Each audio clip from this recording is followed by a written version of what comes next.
The suspect in the Club Q shooting had more than 100 pounds of bomb-making materials in their grandparents' basement when they were arrested more than a year before the shooting, according to law enforcement.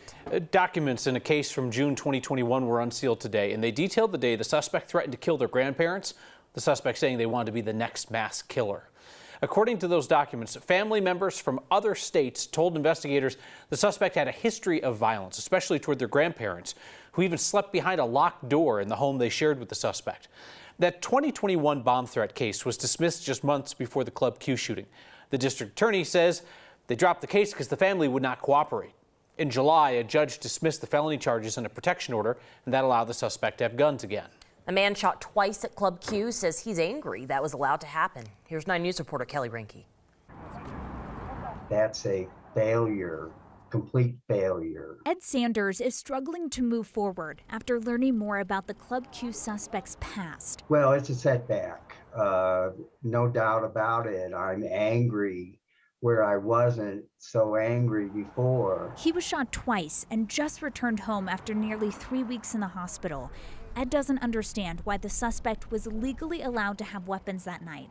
On Thursday, District Attorney Michael Allen tried to explain. The only way that it would have prevented the tragedy is if the witnesses actually were present at trial, testified, and somebody was convicted. DA Allen said a felony case filed last year was dropped in July because prosecutors struggled to serve family members subpoenas to testify. He said statements changed too. Where you've got statements that are concerning at the front end, and then after that you've got witnesses that are not cooperating, and they're also saying really nice things about the person. A judge dismissed the charges and a protection order. That meant it was legal for the suspect to have guns again. Deputies took guns away from the suspect after the alleged bomb threat. The suspect asked for them back when the case was dropped, but the sheriff's office said no. It's silly. You're on the one hand saying take his gun away, but then the other hand you're saying let him have a gun again. The case was sealed on August 11th. The next day, a neighbor says the suspect's mom texted him several videos showing both of them at a gun range. The sheriff's office said at that point there was no legal tool that would have prevented the suspect from legally getting more guns. That's a loophole in this whole process, and it needs to be addressed and quickly. More than 130 pages were released this afternoon after that judge unsealed the 2021 case. One of those documents included a letter from the relatives of the suspect's grandfather. They told the judge last year they felt certain the suspect would kill the grandparents. They also said the grandmother gave the suspect $30,000, which the suspect used to buy 3D printers to make those guns. It's so hard to rectify what happened here when we have laws in this state that are supposed to prevent this very thing from happening. You know, we got both sides, the DA's office and the sheriff's office, explaining why the suspect was illegally allowed to have those guns. Survivors, of course, still have questions about that. Understandably so. Kelly, thank you. St. Vincent Health in Leadville says its more than 100 employees will get paid tomorrow. That was up in the air until the hospital secured money from several local, state, and federal sources, just enough to cover the one pay period.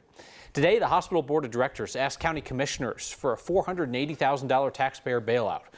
The county approved sending $437,000 with a long list of conditions, a public apology from the hospital board, monthly financial updates, and no more requests for money. St. Vincent is the only hospital in Leadville.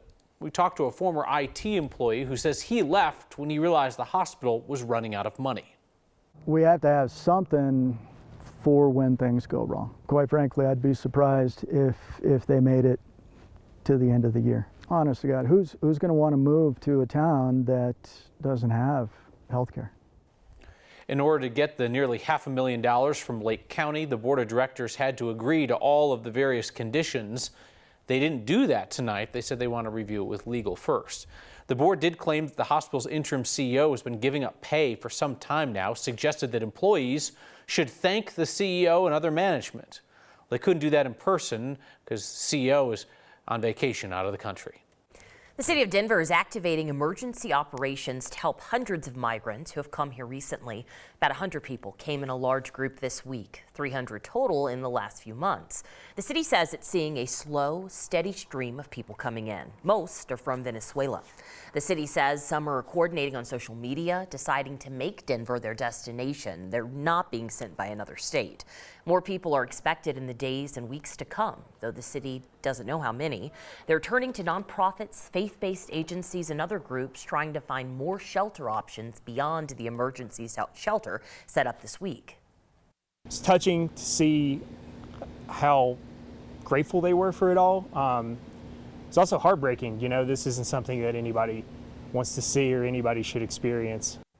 The city says it's going to ask federal government to reimburse some of the cost of housing people. In the meantime, they're asking people who want to help to support the organizations doing that work. They're working on a location for people to drop off donations. Deputies in Larimer County shot and killed a man after they say he pulled a gun on them during an eviction. This happened around 10:45 this morning at a home on West County Road 38E, not far from Horsetooth Reservoir. The Larimer County Sheriff's Office says 2 deputies went to the house for a court-ordered eviction. The Sheriff's Office claims that when deputies told the man that they were there for an eviction, he pulled a gun at the door. They claim the deputies told the man to drop it, then a deputy fired. The man died at the hospital. The Sheriff's Office says Loveland Police will handle the investigation.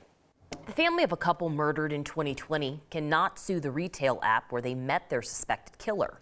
Joseph and Jocelyn Rowland were trying to buy an SUV on the app Let Go. They contacted a verified seller named James Worthy, who was really 18-year-old Kyrie Brown. The Rowland family claims Let Go was negligent by permitting Brown to advertise himself as a verified seller who was implicitly untrustworthy. A federal judge this week acknowledged the shocking circumstances around this double murder, according to our partners at Colorado Politics, but ultimately dismissed the case after finding the Rowland family had not offered a plausible claim of liability under any current Colorado law. A jury convicted Brown of 12 counts, including felony murder back in August. He's set to be sentenced January 6th. The legal deadline is 3 weeks from now. Every multifamily rental in Denver is supposed to be licensed with the city.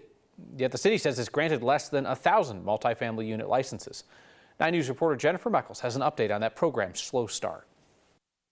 When you think about people who spend thousands of dollars in rent and they have black mold, they have a bad heater, they have problems with their running water. The deadline is January 1st, 2023 for any landlord with a multifamily property. Just minimal requirements to live someplace. That is what this license is hoping to achieve. After an initially slow start, well, one thing that's happened over the past couple of months is we've seen a surge in license applicants. The Department of Excise and Licenses says it's issued 820 licenses for multifamily rental properties, just a fraction of the city's best guess on the total number of multifamily properties, 25,000. Another 220 applications are currently pending. Anytime there's a brand new licensing requirement, we know not everyone's going to get licensed right away. It's going to take some time. We had something similar when we first started licensing short-term rentals like Airbnb years ago, where the first year we only had, at the end of the first year, about 30% of the people who were supposed to get licensed had a license. And then now, years later, we're up to 80% for short-term rentals. This is among the highest in the nation. Licensed properties first have to pass inspections, and that part of the process has been plenty busy. Since about September or so, we've done about 1,700 rental compliance inspections, which is a combination of the initial inspection and re-inspections. We've definitely done in the thousands of properties. I don't have the total amount. And then, a lot of those are huge buildings. So we've done probably in close to tens of thousands of units at this point. So if inspectors are so busy, why are there so few licenses that have been approved? The city says a lot of people are just starting to learn about the program. Maybe they procrastinated. The inspectors told me a lot of clients are struggling to hire some contractors to make timely repairs after the inspection. And one company even told me they don't believe that 25,000 number. They think that's way overestimating, so the program's not quite as far behind. Again, one person's opinion. Either way, if you are non-compliant by January 1st, landlords could face some escalating fines and citations. If you have a single-family rental property, you've got until next January 2024 to get licensed. Folks are on notice. Yes. Way goes. Jenny, thank you.